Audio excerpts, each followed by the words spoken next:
Good day and thank you for standing by. Welcome to the comScore third quarter 2025 financial results conference call. At this time, all participants are all in the listening only mode. After the speaker's presentation, we will have a question and answer session. To ask a question during the session, you will need to press star 11 on your telephone. You will then hear an automated message advising your hand is raised. To withdraw your question, please press star 11 again. Please be advised that today's conference call is being recorded. I would like to hand over the conference call to our first speaker, Kevin Burns, Executive Vice President for Business Operations. Please go ahead. Thank you, operator.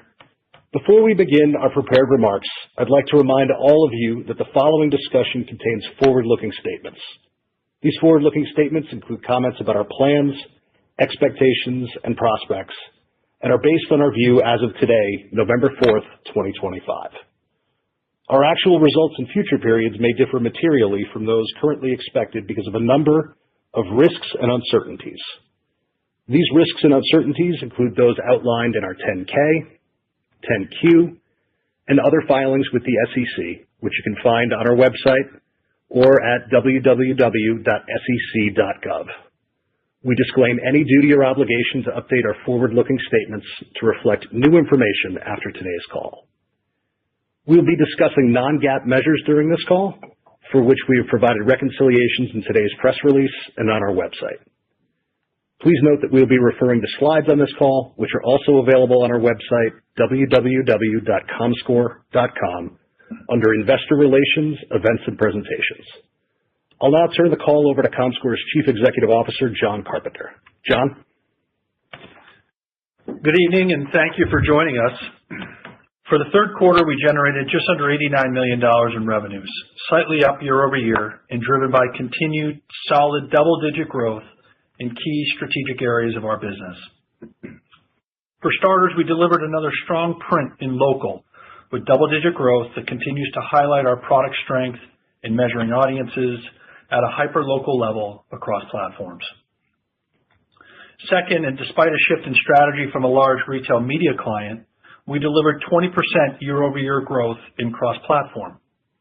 Absent this shift, which we believe is unrelated to our product but does have a second-half impact on the revenue, our cross-platform business was up 35% in the quarter and demonstrates that clients across the media industry are turning to us for our suite of cross-platform audience, planning, and measurement capabilities. These cross-platform capabilities are fueled by our unmatched data integrations across CTV, social, traditional TV, and digital, which, when coupled with our intellectual property, enables us to deliver high-quality, differentiated cross-platform results for our clients. At our core, our goal is to enable cross-platform performance for our clients. We do that by giving them the measurement data, audience intelligence, and privacy-forward solutions they need to plan, target, and execute effective ad campaigns that deliver the outcomes that their businesses demand. In other cases, our solutions help clients articulate the unique audiences that are engaging with specific pieces of content at the show and episode level and allow for more effective packaging, planning, and monetization of content to advertisers. With our staggering data footprint, comScore is measuring the audiences that matter most to help our clients get the performance and outcomes that matter to their businesses. And we do this with solutions like comScore Content Measurement, which gives advertisers and media owners a unified view of audience behavior across screens in a way that they've never had before, letting them understand reach and engagement across content without duplication. We built CCM in close collaboration with leading publishers, broadcasters, and agencies to directly address the industry's biggest unmet needs in content measurement and planning, delivering the transparency and comparability that the market has been asking for. comScore Content Measurement solves one of the industry's most persistent and long-standing problems, fragmented measurement, and positions comScore as the company that can finally bridge linear and digital truthfully and at scale. CCM launched earlier this year, and we've already seen a number of clients leaning in, signing long-term contracts, which is a strong endorsement of this innovative solution, which we continue to see accelerate. The next step with this offering is something that we just launched in beta, measuring deduplicated, exclusive, and overlapping reach for specific programs and episodes. Program and episode level clarity takes the top-level view of audience behavior that CCM provided at launch down to a granular view of what audiences are actually engaging with. Clients can now see where attention spikes or fades across individual shows, seasons, or movies, helping ground decisions for buyers and sellers with trusted independent data measuring real viewer behavior. For content owners, it provides the evidence base to greenlight new seasons, renew deals, and better price and package content for advertisers, distributors, and licensing partners, ultimately driving incremental revenue opportunities. And for advertisers and agencies, it informs smarter media planning by showing exactly which programs and episodes attract their target audiences. comScore is uniquely positioned to deliver these granular insights, combining our unparalleled data assets, partner relationships, and independence to bring a new level of precision and transparency to content measurement. The quick progress that our team has made in building out impactful features like this in our content measurement product is especially exciting because it's tangible evidence that the transformation we've been undertaking has been successful. Before I hand it over to Mary Margaret, and as we previously disclosed in September, we announced an agreement that the company had reached with its preferred shareholders that, once voted on and approved by our shareholders, has a number of features that we believe are beneficial to our common stockholders. Among other benefits, the agreement includes the elimination of more than $18 million in annual preferred dividends, the cancellation of a $47 million special dividend obligation, a reduction in our overall board size and in the number of preferred designees on our board, and the exchange of more than $80 million in preferred stock for common stock at a significant premium to the 90-day trading price as of our signing in September. These benefits, along with other changes outlined in our proxy filing, bring us a lot closer to a united stockholder base with better alignment of interests between preferred and common stockholders. In addition, this arrangement, if approved, gives us greater financial flexibility to invest in our products and technology to help drive growth. We encourage our shareholders to vote in favor of this transaction and look forward to updating you all on our 2026 outlook when we get back together in the early part of next year. With that, why don't I hand it to Mary Margaret for further details on Q3 and our end-of-year outlook. Thank you, John. Total revenue for the third quarter was $88.9 million, up 0.5% from $88.5 million the same quarter a year ago. Content and ad measurement revenue of $75.5 million was up 0.3% from the prior year quarter, driven by growth in our cross-platform and local TV offerings. Cross-platform revenue of $12.3 million was up 20.2% compared to the prior year, driven by higher usage of our Proximic and comScore campaign rating solutions, as well as the continued adoption of comScore content measurement, which launched earlier this year. As John mentioned, cross-platform growth in the third quarter was impacted by a strategy shift of one of our large retail media clients, which we expect will impact the fourth quarter as well. Syndicated audience revenue of $63.2 million was down 2.8% compared to the prior year quarter, driven by declines in our national TV and syndicated digital products, partially offset by growth from our other syndicated offerings, including double-digit growth in local TV from higher renewals and new business. Our movies business also remained strong, generating $9.5 million of revenue in the third quarter, up 1.9% from the prior year. Research and Insight Solutions revenue of $13.4 million was up 1.4% from Q3 of 24, primarily due to new business in the quarter, including revenue from the launch of a new AI measurement solution, which was partially offset by lower renewals and the timing of certain deliveries. Adjusted EBITDA for the third quarter was $11 million, down 11.1% from the prior year quarter, resulting in an adjusted EBITDA margin of 12.4%.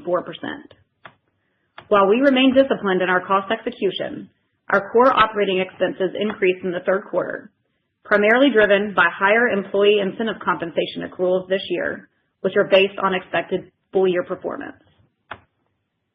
We also continue to transform how we operate and invest in new products and capabilities, which have an impact on our financial results. These investments include enhancements to existing products, upgrades to our tech stack, providing faster data delivery, and increasing interoperability as we continue to roll out key integrations. Based on current trends and expectations, we are revising our full-year revenue guidance to be roughly flat with the prior year. Our previous guidance was based on the expectation that growth from our cross-platform solutions would exceed the declines we anticipated from our syndicated digital and national TV products. As I mentioned, our cross-platform revenue in the third quarter was impacted by the strategy shift of one of our customers. We expect this shift to also have an impact on revenue in the fourth quarter, and while we still expect to see solid double-digit growth in cross-platform revenue, we have tempered our expectations for the quarter and the full year. We remain encouraged by the growth we're seeing in our cross-platform and local TV offerings, and believe that momentum from continued adoption will provide additional growth opportunities as we head into 2026. We are maintaining our adjusted EBITDA guidance for the full year with an anticipated margin of 12 to 15%. With that, let's open it up for any questions. Operator? Thank you. At this time, we will now conduct a question and answer session. As a reminder, to ask a question, you will need to press *11 on your telephone and wait for your name to be announced. To withdraw your question, please press *11 again. Please stand by as we compile the roster for Q&A. Our first question comes from the line of Jason Kreyer from Craig-Hallum Capital Group. Your line is now open. Great, thank you. This is Cal for Jason. So maybe just to start, can you just provide some additional color on the large retail media advertiser that shifted away from Proximic and what kind of went into that decision? Hey, Cal, it's John. This impacted the Proximic business primarily in one of our largest programmatic platforms. And yes, it was a large retail media client who has access to a tremendous amount of first-party data and access to a platform outside of one of the major platforms that we're operating in, and has taken advantage of that shift. And it's something that was a headwind down the stretch in the third quarter, and we anticipate seeing it again in the fourth quarter. We anticipate it being short-term in nature, but given the timing of the year, we had to make a call on the full year number. Gotcha. And then just curious what you're seeing in the pipeline there that gives confidence that the cross-platform growth opportunities can more than replace this lost revenue as we look to 2026. Yeah, I mean, I think the combination of our suite of offerings here between Proximic's capabilities coupled with the cross-platform ad measurement heft of a product like CCR that throughout this year continued to perform incredibly well.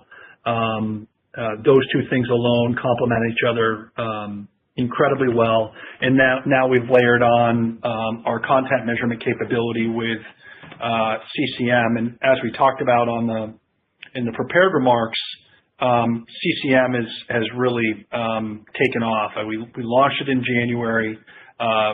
It wasn't fully featured out, and we immediately saw really strong engagement.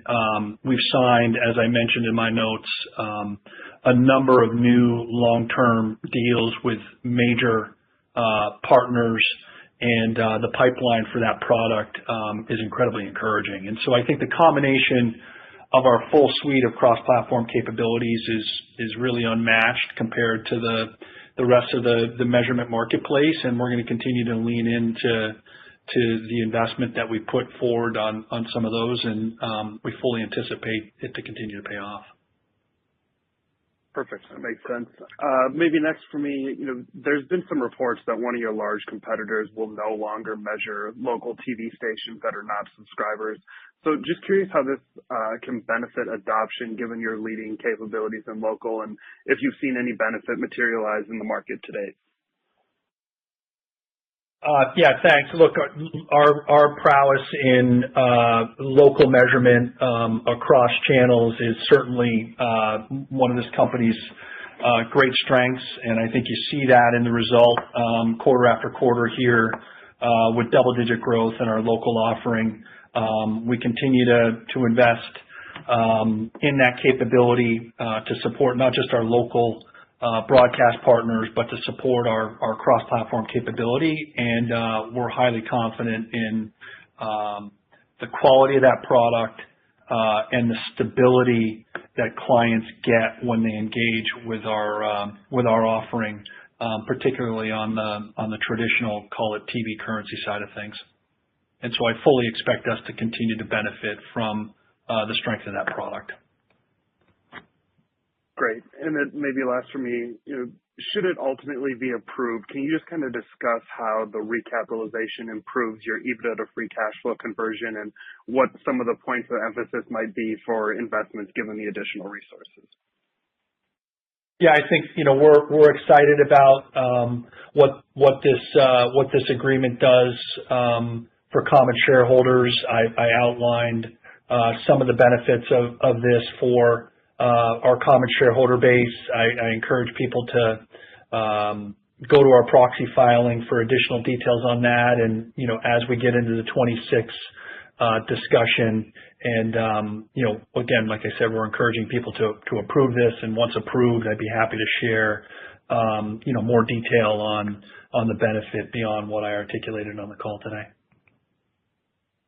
Perfect. Well, thanks for the time. Of course. Thank you. I'm showing no further questions at this time. This concludes our Q&A. I would like to turn it back to John Carpenter, CEO of comScore.